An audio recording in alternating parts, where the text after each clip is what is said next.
Hello and welcome back to my channel. We're going to hope that the audio is fixed and is going to work well for us.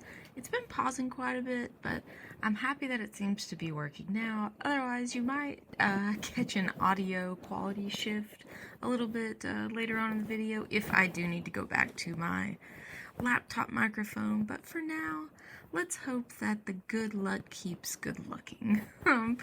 Anyway, I'm excited to show you guys this video, mostly because it's one of the first videos that I've recorded that is an actual kind of real-time screen recording rather than just a time-lapse. And it was done all in one sitting, which may not have been healthy for me, but it was supposed to be a sketch, and I decided I would try to take a photo that I found online, which in this case you can tell it's from Pinterest, and I wanted to take the expression of a voice actor and try to use it to create like a fan art basically. And it's funny because it's really good practice.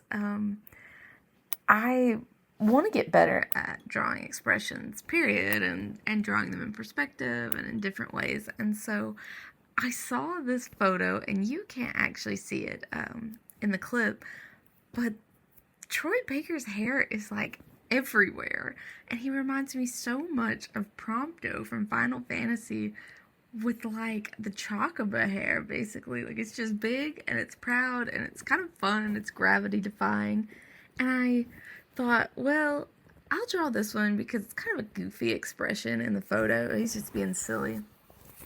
And of course, I really enjoyed the Death Stranding game, and I thought, let's try to put this expression on Higgs, and I think it would be really goofy and funny, and it actually turned out so good. So to start with, I'm using one pencil brush, and it's based on like just like HB regular pencil. And I tried to do my shape language. I went with blocking in the main shapes of the face that I could see. And the first thing I noticed, and I'm definitely not going to make this a negative video because I'm actually really excited with like the final outcome, but the first thing I noticed was that I have a hard time making the resemblance come out easily, I guess would be the way to kind of phrase it. Basically, his face was too wide. Yeah, Troy Baker has a very long, kind of almost skinny face, and I definitely made him look bulkier in my first sketch. And I also made him look quite young. And at the moment, it doesn't really look like Troy Baker or the character Higgs. And I kind of work through that as we move forward. I'm using PROCREATE, so I like that the interface is so simple and so minimal. Obviously not sponsored, I wish. But the thing about PROCREATE is that sometimes it will crash on me, and so there's a very fine line between using Clip Studio Paint, which I find the brushes don't suit me as well. I have 3 brushes that I love in PROCREATE, and I just haven't really been able to like get them to work in Clip Studio. But the caveat is, when I'm in PROCREATE, it might crash on me, and I might lose all my work. And so, it's just, that's the artist's problem. But what I figured out is, if I'll go in with this pencil brush and really kind of get like the basic expression down, then it's really easy for me to transform, erase, kind of shift the proportions. Since some of my last videos, I've really been working on using the tools that are available in digital programs. So the Liquify tool, although I rarely use Liquify just because I'm not very good at it, and I use the selection tool really often. So that's kind of my tool, my favorite tool that I enjoy. Now, I used it to kind of shift the hair around, and then adjusted the neck once I felt like I had the face correct. Another thing I've noticed in terms of my style is that I really enjoy the traditional realism, like my last video, where I really mimic that graphite colored pencil style. But then again, that takes a really long time, and while I enjoy that for a finished illustration, there's a lot of times that I just want to like throw ideas out there and just have fun and get like that dopamine hit of finishing a drawing. And I'm trying to marry the idea of that you can have two different styles. And it really came from me looking at webtoon artists and discovering that a lot of them have really beautiful rendered styles for their illustrations, and a very pared down, much more simple stylized. I almost came up with a new word, simplified, but like a more simple stylized version for their comics because they just couldn't do that output with the same amount of rendering. And so that really encouraged me to try to find a simpler style for myself. I also want to be more consistent and intentional. So, consistency is key to so many things. Your art looking the same, having a style, things like that. But intentional marks are something that I'm really working on as well. I don't want my art to be so sketchy that I feel like it's never final. And that was something that I think I was really dealing with in my older art that I just wasn't happy with, because something that I came to the conclusion of as I was looking at old artworks and wondering why I felt like I wasn't achieving the level that I wanted to. And from what I can tell, I mean, I really think that it was the line work, and it just gave it an unfinished quality. And so to me, it was reading as an unfinished piece when I, for, all intents and purposes, was finished with it. And I wanted it to read as complete, as final. And so with this style, I tried to be really intentional with my line work. And then near the end, because I am trying to get a simpler style, I went for like a black and white shading and then a color multiply layer. And I really think that that is something I'm going to keep doing. It's a little muddy. I don't think I did the color layer correct. I'm still trying to learn how to color with gradient maps like a lot of other artists do. I think I would be better at laying down flats, saturated flats, but I want to learn how to really get those tonal values. And so working in black and white is really forcing me to think about the values rather than just guesswork and just hoping things look right. And so I think the reason that my colors look a little dark in the end is because my values weren't quite right. At the 10-minute mark, I was pretty happy that I had a pretty solid expression. I'd say a decent lightness and kind of the building blocks of the shoulders. I wasn't sure at this point if I was going to do anything more than that, if I wanted it to be a larger or like more of a 8 by 11 than an 11 by 8. I don't know how you would say that. Like, basically, did I want it to be vertical or horizontal? I didn't know. And I ended up going with a vertical format, which is something that I realize in my work when I'm looking for banners. I almost never draw in landscape. And so I am going to tackle that in the future and try to make more landscape drawings. But I don't know. I never thought of myself as someone who was like a one-trick pony. But then when I look at my work, I do stick to a vertical format almost always. Even if my canvas starts out landscape, I will typically crop it into more of a vertical format. I enjoyed drawing the eyes. I'm trying to do a style where it's more of like almost a 90s comic book pupil. I end up fudging this later and changing how the pupils look. I felt like he looked too young. And that's a weird thing. I didn't know that pupils could make you look young. But the smaller the pupil, the more of a teenager he seemed to be. And this character is supposed to be like in their 30s, maybe almost 40s. And so I end up changing that and drawing in larger pupils.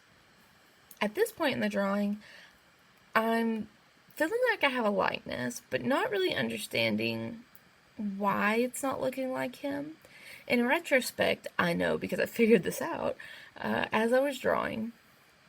The mouth is seems to be too low, but what it really was is that I didn't have the eyes far enough up on the head because Troy Baker has quite a large space between his nose and his lip because he has such thin lips, and so that space appears larger.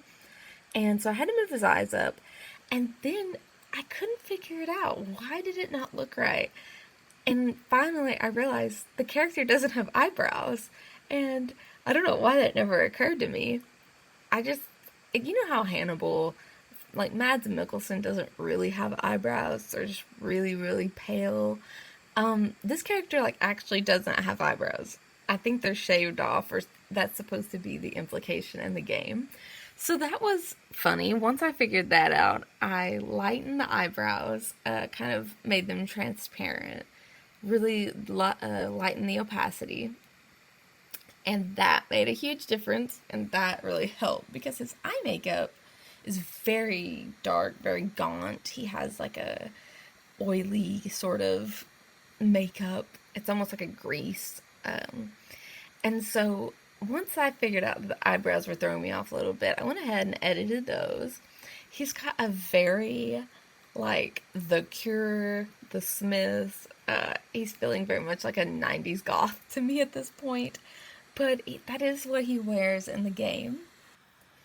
I want to talk about now kind of what you're seeing on screen. So this is exactly what I would have seen. I did not zoom or clip this for YouTube. This is a screen recording of my iPad. So I have a 11 or 12 inch iPad. It's an older iPad Pro. And so when you're thinking about that, it might be like the size of a MacBook.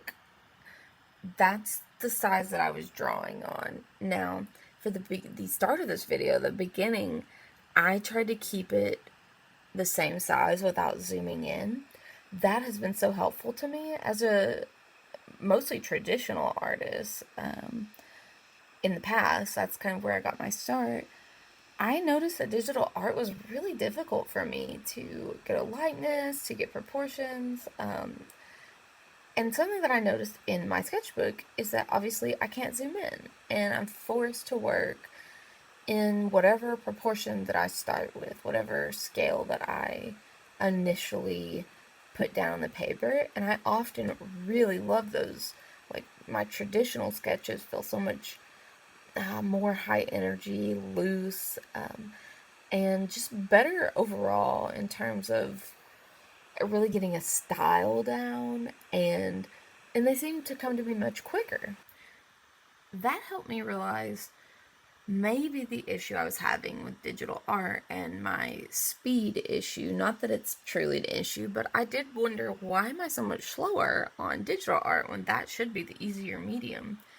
And I think it was because I was making so many mistakes by zooming in that I was doing a lot of fixing later on in the process and a lot of struggling that I don't typically have in my traditional process.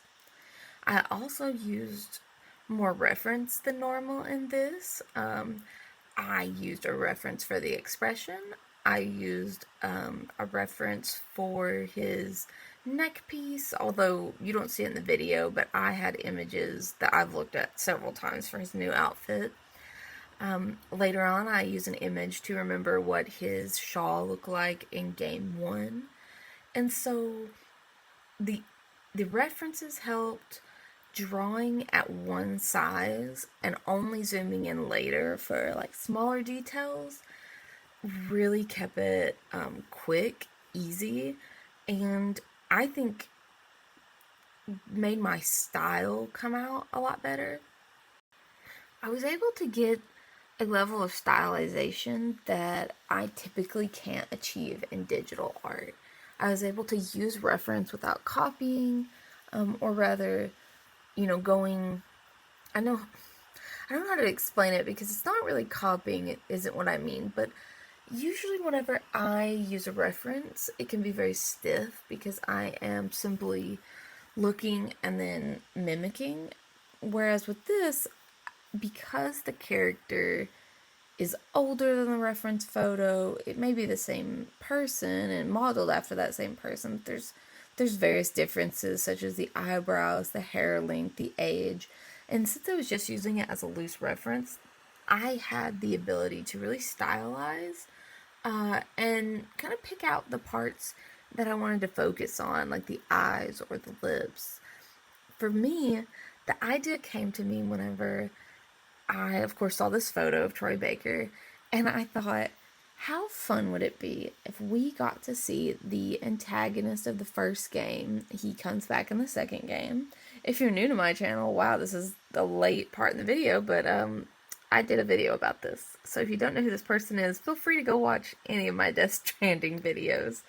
But I just thought, how fun would it be if we got to see like the transitional phase between Death Stranding 1 Higgs, who is very much Egyptian themed, and he has shorter hair. He dyes it apparently. I don't know if he dyes it or if he's bleached it for the second game, but he's either dyeing his hair in the first game or bleaching it in the next one.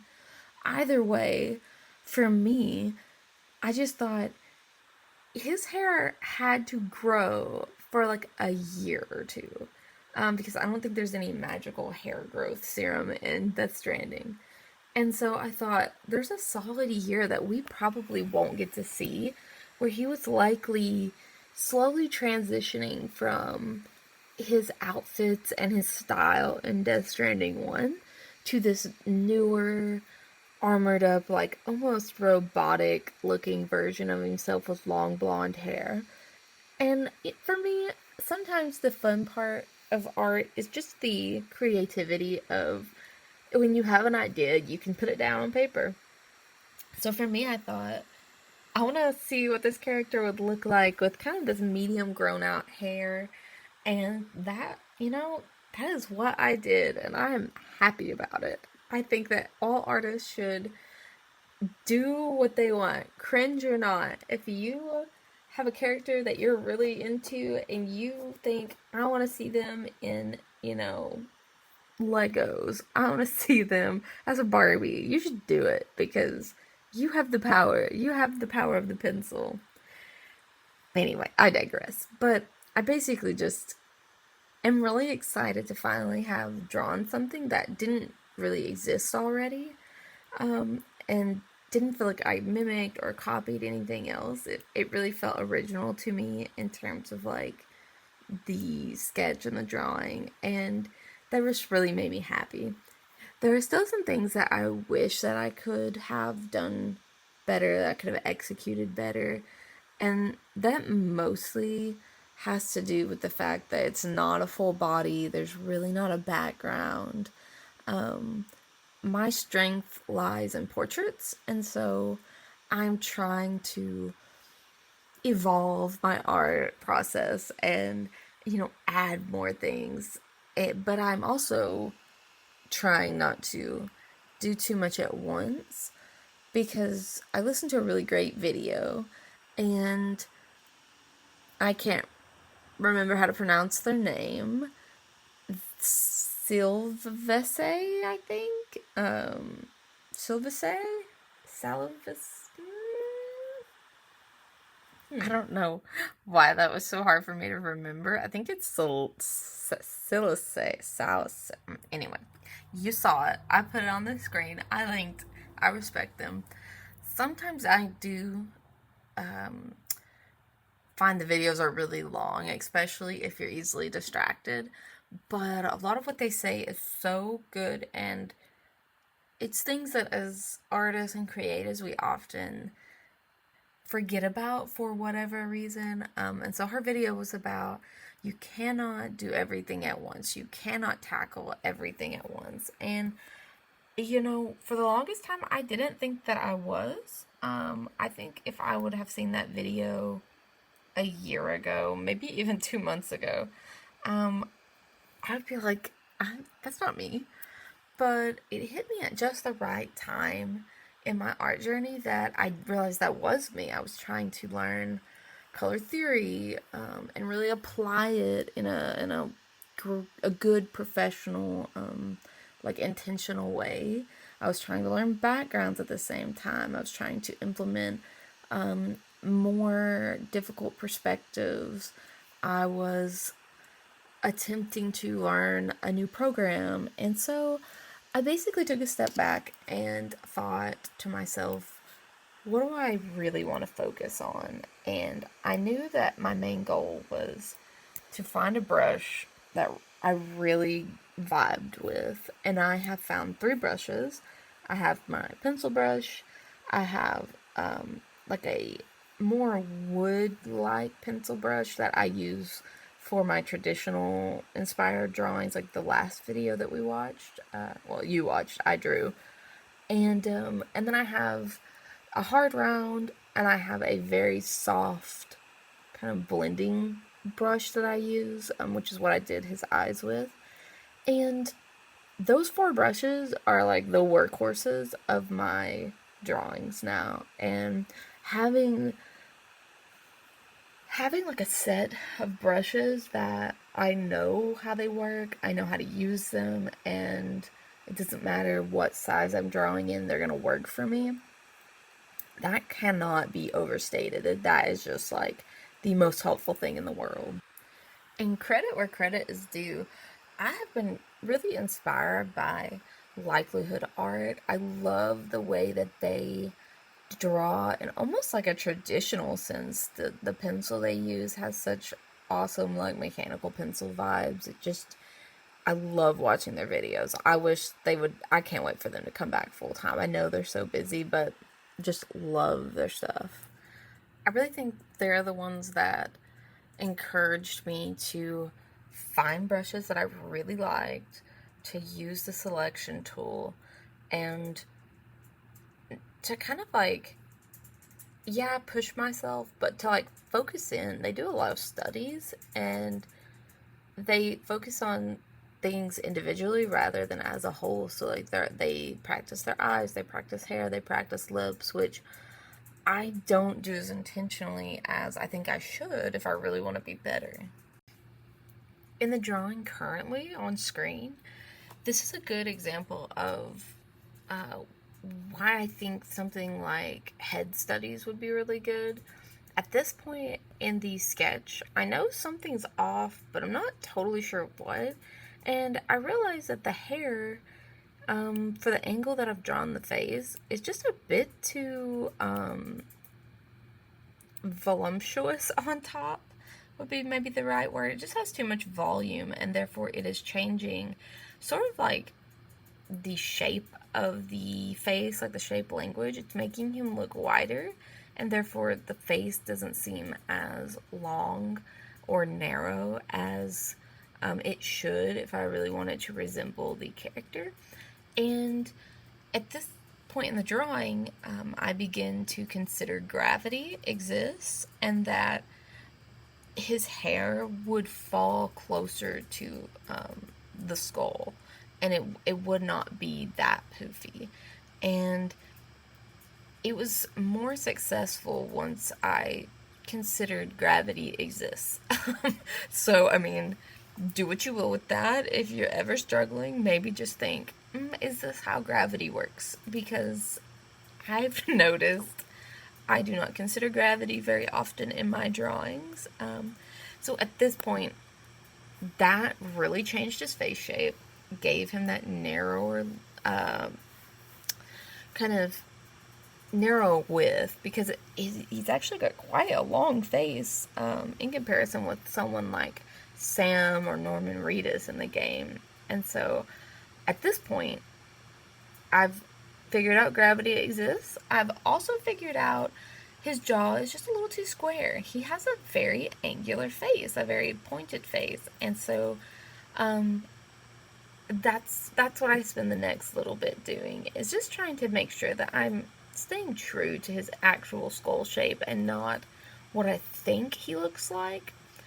Because that's a huge problem when you're trying to get a likeness, is drawing what you think you see, not drawing what you actually see. If you're ever having trouble with portraits, it's kind of funny, but the advice they often give you is like, turn it upside down.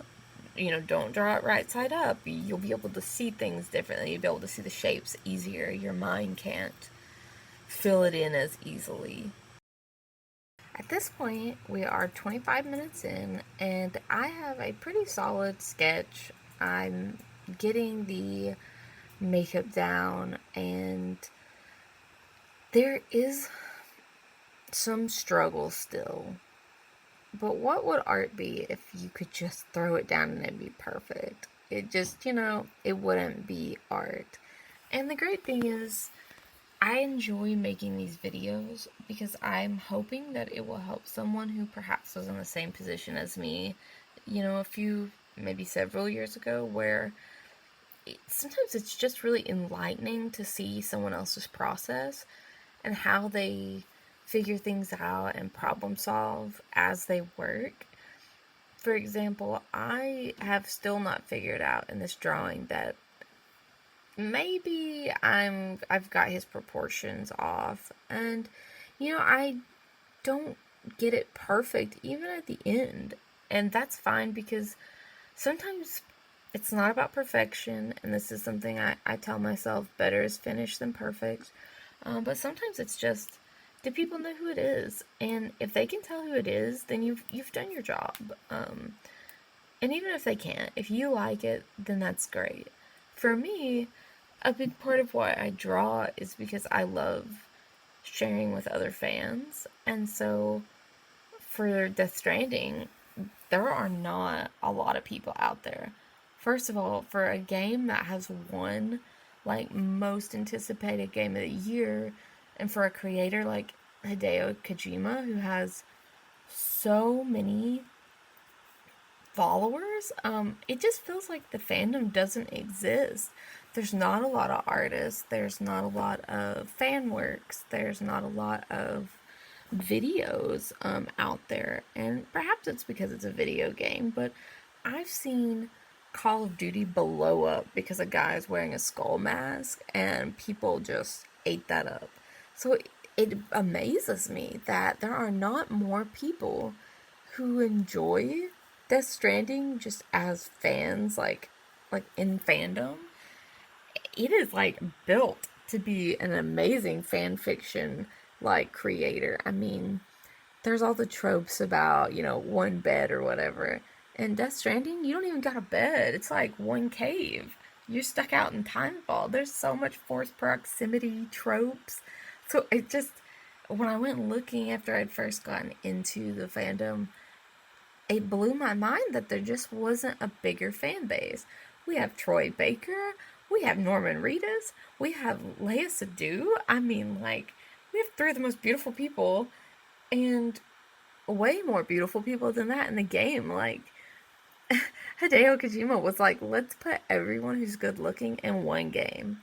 But I feel like because it was chastised for being a walking simulator, and a lot of people who play video games maybe don't have as much crossover with artists, or perhaps the game's content put people off of it because it is kind of it's wild. It's out there, but I think people should really give it a chance, because it just, to me, seems like what people are asking for and wanting, like a really neat, almost dystopian world with these just awesome characters, strong female leads, strong male leads, themes of like strong females, motherhood, fatherhood, adoption. I mean, it's just got it all. Capitalism and how it creates greed, and just, it really is great. And so if I could encourage you to do anything, I would encourage you to watch like the Death Stranding cutscene movie on YouTube or something. I'm not gonna say go play the game, because I haven't even beat the game. It's really hard, and I'm really scared of the ghost people. But it is so worth it if you love, like, it's not fantasy per se. It's definitely a sci-fi, but it has a lot of those tropes. There's the big bad, and there's kind of like the damsel in distress, and I just feel like if you enjoy that kind of stuff, or I think if you're a Hannibal fan, I think in a way that you would dig this game. I think there's a lot of overlap between people who like Hannibal and people who would like this game. Is this a 1 hour ad trying to convince you to play Death Stranding? Maybe. Possibly. But I digress. At this point, we are 30 minutes in, and hopefully you are drawing along and I'm not boring you with all of my talk about art. But I think at this point I had the lightness down. I was quite happy with it. I do quite a bit more of finishing touches, but it doesn't change very much from here. Once I figured out the eyes, I feel like eyes, nose, lips, those are like the foundation, and even if everything else is wonky, it would still basically look like people. The next big thing that I would focus on is jawline, which mine, it's alright. There's something broke neck about it, but that's okay. If you can get the jawline right, that's like next best thing. And I think after that, like you're solid. I mean, maybe if you're doing a full body pose, trying to keep like the anatomy somewhat familiar to the character, you know, if they're super skinny or super big or super tall, super short, you know, like it's gonna look odd if they're really out of proportion, but I feel like that's the way to get a likeness. How few lines can you use to capture that quality of that person? Because the fewer lines you use, I feel like the more motion you can get as well. I notice when I don't trace over my lines a lot, or I don't try to refine them as much, the motion in the drawing is so much better, and it gives it more of a flow. Whereas I think a lot of artists feel very stiff when we're doing our final renderings. I know I do. And a lot of that comes from the more you render, the more things become solid in form, and then people don't have to work as hard to fill in the blanks. And what happens is, yeah, they don't have to work as hard, but sometimes the brain is so much better at filling in the blanks that when we give you something in that blank and we actually fill it in, it kind of looks worse than if we had just let the brain do a little bit of the work. At this point in the drawing, I'm considering what else I'm going to add on to the character. I had originally thought I would do his robot suit from game 2, but I don't actually really like drawing metal or mechanical things. Honestly, that's like the true tragedy here, is that he is my favorite character and I absolutely love his look. Uh, but I'm not great at robots or cars or anything that's really got a solid sharp shape to it. I'm definitely more of an organic girly.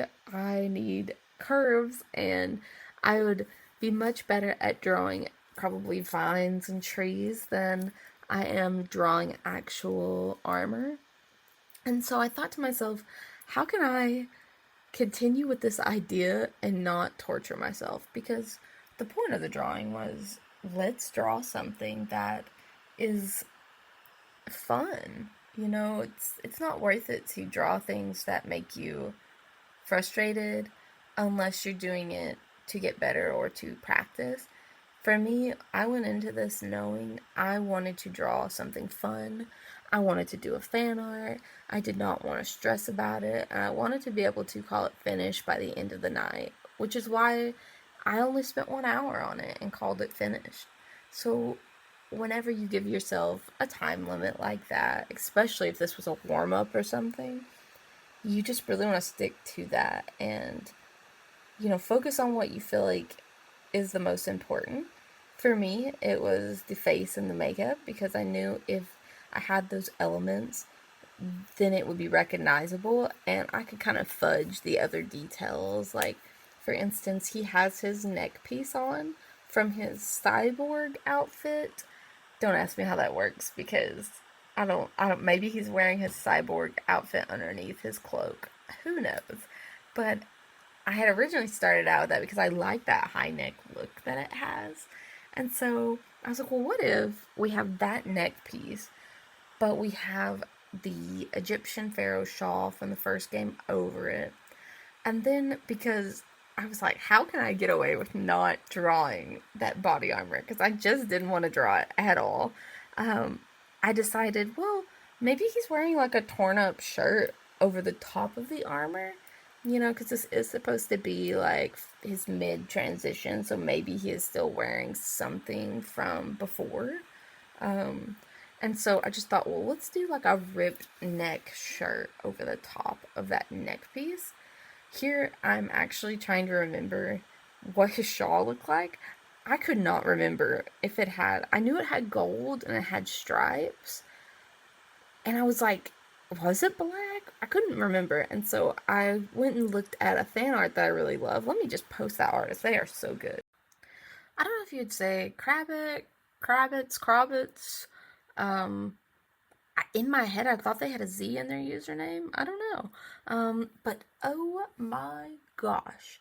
Talk about having just a masterful just grasp of painting and color in general. If you have time to look at any of their artworks, they will just blow you away.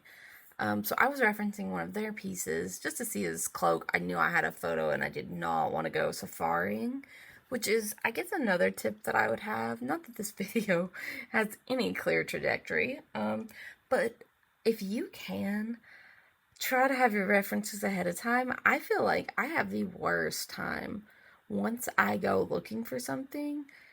I lose time. I simply do not get back in the groove. For example, I could have looked for his character model from the first game. I could have Googled it. I could have went looking around. Um, but I knew that that would take away from the screen recording I was doing. And often, if I open up something else, it will sometimes just stop the recording without me noticing. And since I knew that I wanted this to be recorded specifically for YouTube, I wanted it to be, around an hour long. I didn't want to indulge in getting lost on the internet. And so I just used what I had, which I would encourage, anyone to do. If you already have something that will work, just use it. It's probably better than getting lost and then possibly getting distracted or losing the motivation to draw or simply just forgetting what you're doing and moving on.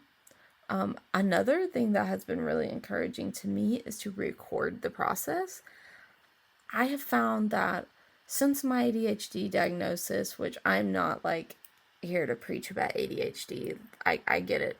Everybody has it. It sucks. For me, it is so hard to remember how I did something. Specifically, I have a very hard time remembering what brushes I've used, what layers that I've used, and so I tend to go back and have to look at older drawings if I want to recreate something in a similar style, which gave me a lot of frustration as an artist, feeling like I couldn't emulate my own style, and it really bothered me because I would do something I loved and then wouldn't be able to do it again because I wouldn't know what brushes I used. I couldn't remember the process. And so recording it and then watching it back, whether for YouTube, TikTok, wherever I'm posting it, it just helps keep that process more upfront in my memory. Traditional art, for me, there are only so many tools: your brush, your paint, your water, and everything else is really just kind of like mixes and hand motions. And for digital art, because of the nature of, how it works and how many options you have, for me, it can become very confusing and frustrating very quickly because I just can't keep up and I can't remember things very well. And so by rewatching these videos, it's really helped me remember how I did things, the process I used. Did I do colors first? Did I do flats first? Did I go desaturated and then put a gradient on it? That's been so helpful. And then that's just the time lapses. This actual screen recording is so useful because I can actually see exactly what I was doing in the layer menu, exactly what brushes I was using, and even the brush sizes because, that's obviously there on the left-hand side. And I think in a way that is just a really great way of practice. It's almost as if you were in art school and you're you're almost doing like a self-critique.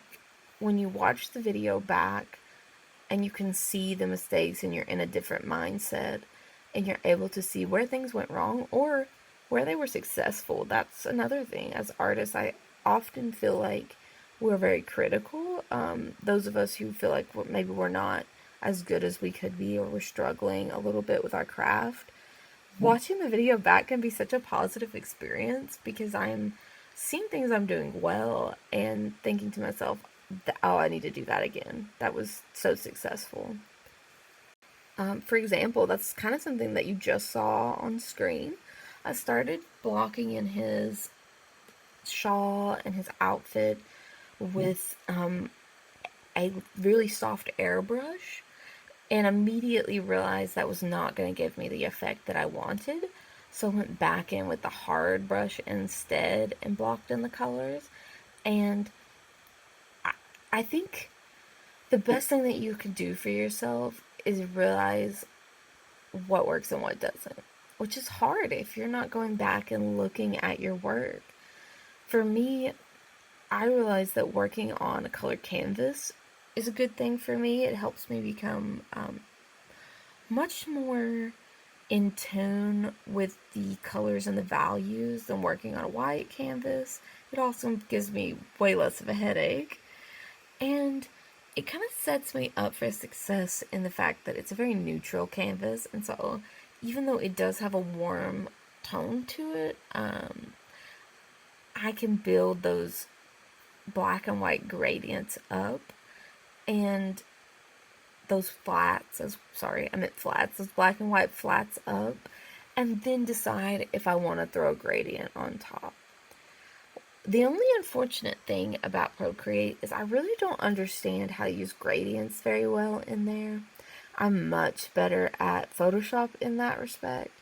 And so I did attempt to use a gradient map at one point, and it just looked really strange. And I couldn't figure out, since it's not an actual layer, you're doing it just to the photo, I couldn't figure out a good way to like cast the light in a certain direction or to cut things out, like a layer mask basically.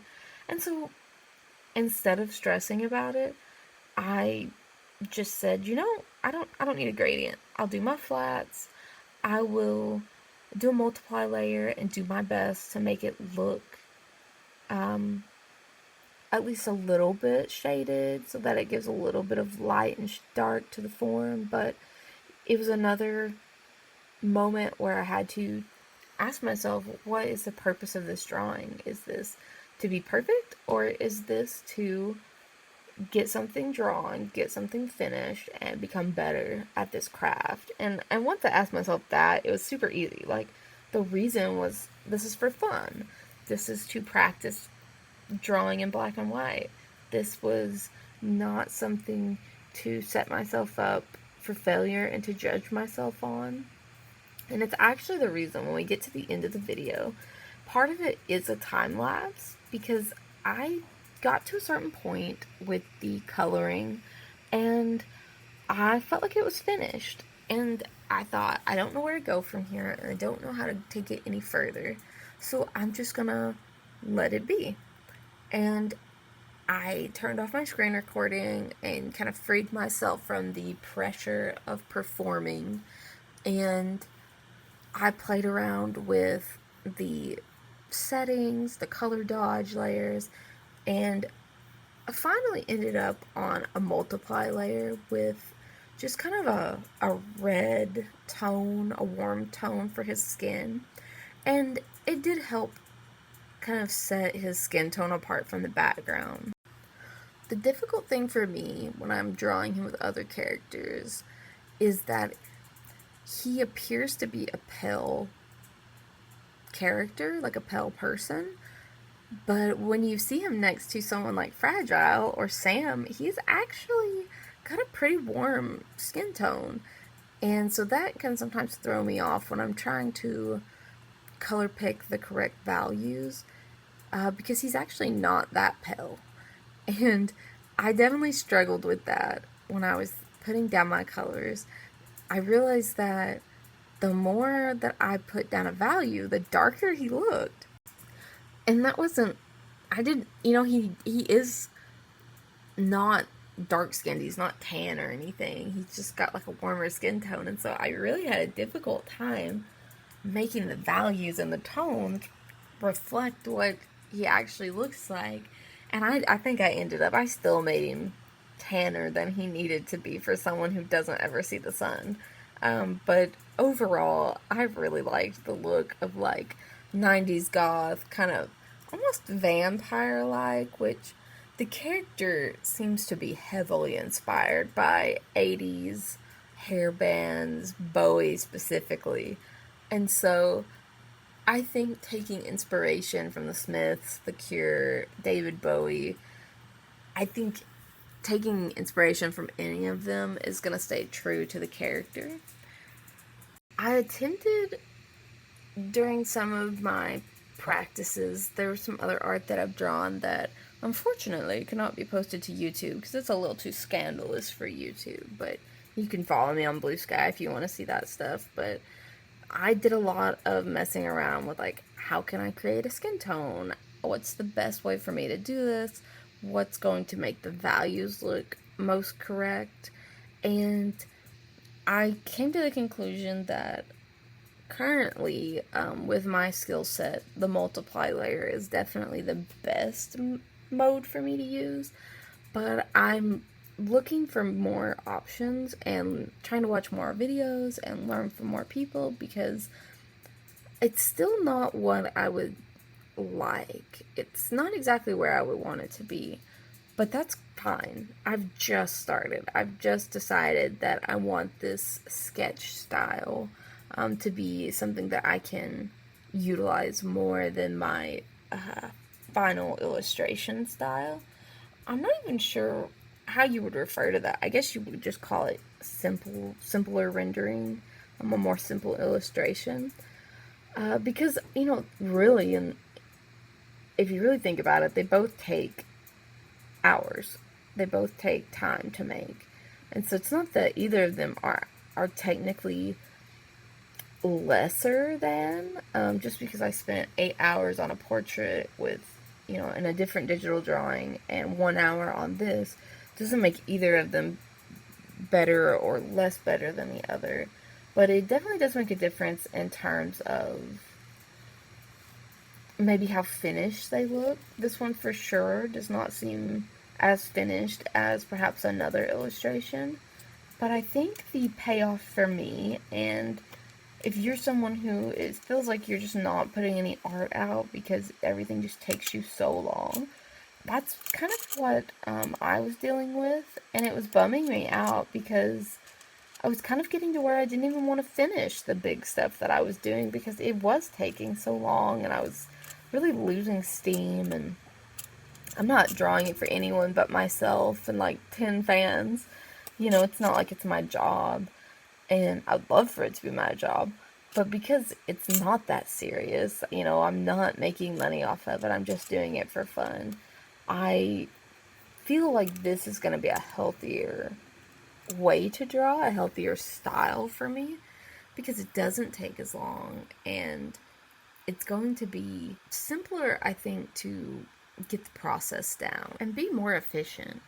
And I'm not saying that art has to be efficient. I'm not saying that you can't do whatever you want. For me, though, to make it more enjoyable with the limited amount of time that I can spend on things, I want it to be efficient, fun, and still look good and look like something I'm proud of. And I really think that's kind of like the moral is, you know, as long as you like it, that's amazing. And I really like this style. I think it has such a kind of fun, I don't want to say anime because it's not really anime, but it has a very like kind of like Western cartoon comic book style. And it just makes me happy. And I think that's what we should strive for. If our art is making us happy, then we're doing it right. That's what it's supposed to be. It's not supposed to make us sad or miserable or bum us out or make us feel like we are fake in some way or we're an imposter. And I highly encourage you, if you haven't already, try to find those 3 brushes that you really, really enjoy and that you feel like make art just easy. When I use this pencil, I just feel like I don't have to think. I can draw like I would with a normal pencil. I feel the same way with a hard round brush. I can fill in colors so easily. And with the soft brush that I'm using, I feel like that is the only like 3 brushes that I need. And then I do have one other pencil that gives me like a colored pencil effect. But I think, man, people are not lying when they say if you can find the brush that works for you, stick with it. Because I have hundreds of brushes, and these 3, every time I use them, I am happy. I feel like the artwork is good. And so it's kind of like, why do I keep looking for more brushes? Like, I just need to stick with this. I'm also open to any advice you guys have in terms of coloring. Like, do you know anyone that has kind of a more clean or flat style like this that maybe has some tutorials out there that I could watch? I would love to learn maybe a little bit more about Procreate's layers, and I love listening to videos of people who actually talk and do voiceovers. Often I find that when I'm watching a video, I'm also drawing, or I'm cleaning, or I'm working around the house.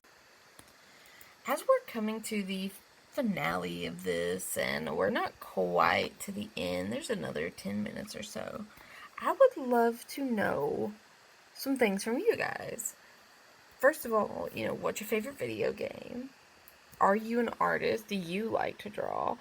If you found this channel, how did you find it? Do you enjoy art videos? Are you more of just a video game person? Did you stumble upon me somehow? I think I have a diverse follower set just based on my analytics. There's about 400 people, which is crazy. We could fill out like a whole convention thing. But I have posted traditional videos. I've posted digital. I've posted video game lore. And so it's always fun just to hear like, how'd you get here? What do you enjoy? What would you like to see? Because I'm always taking suggestions, and I love posting art videos, but I also love other things like the video games and theories. And I was really a big fan of Zelda when it came out, and it's come out like 15 times, but the recent Zelda, it was so fun to just be a part of a community and hear what people were thinking and what they thought might happen, and get to hear all the theories and see the artworks. I would love to find more communities to join and just to be a part of.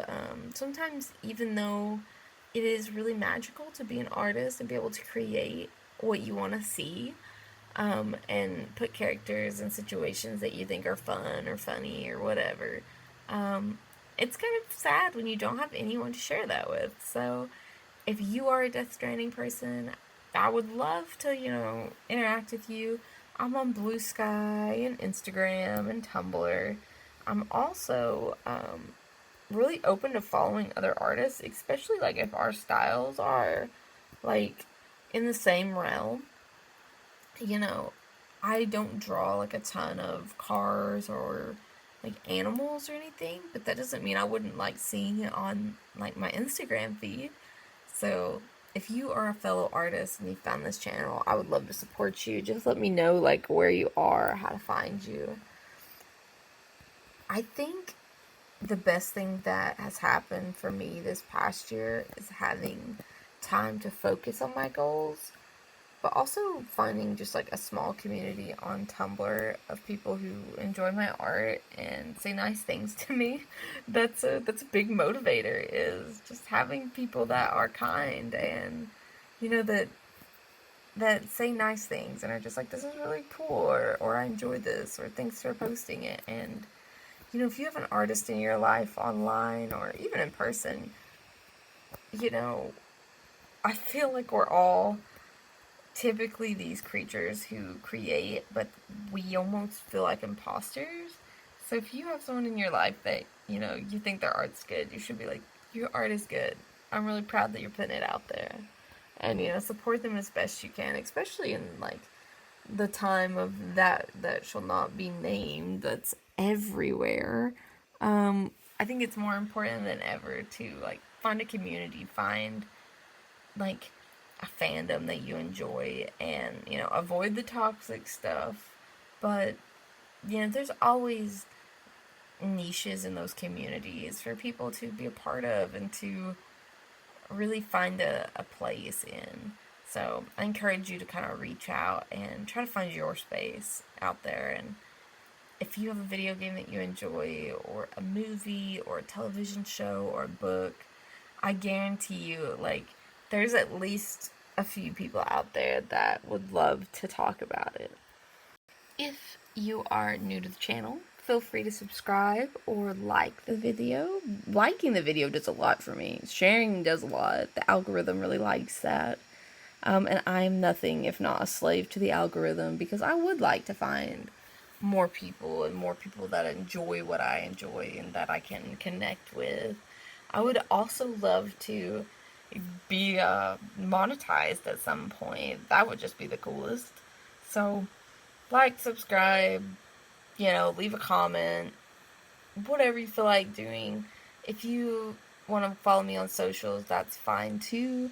I just enjoy drawing. And thankfully, right now, I have a lot of drawings to put out and a lot of time to draw, and that is just the best feeling in the world. If you know, you know. I just hope that I can, reach out and support people and, I don't know, find a little community. So, if you would like to join this little community, feel free to. I post every Tuesday and Thursday, typically art videos, but I do enjoy posting kind of a little Death Stranding theory video every once in a while. That's kind of my fun little treat every once in a while, especially with the game coming out. I think we'll have a new trailer here maybe this next week. Woohoo! I'll see you then. Bye!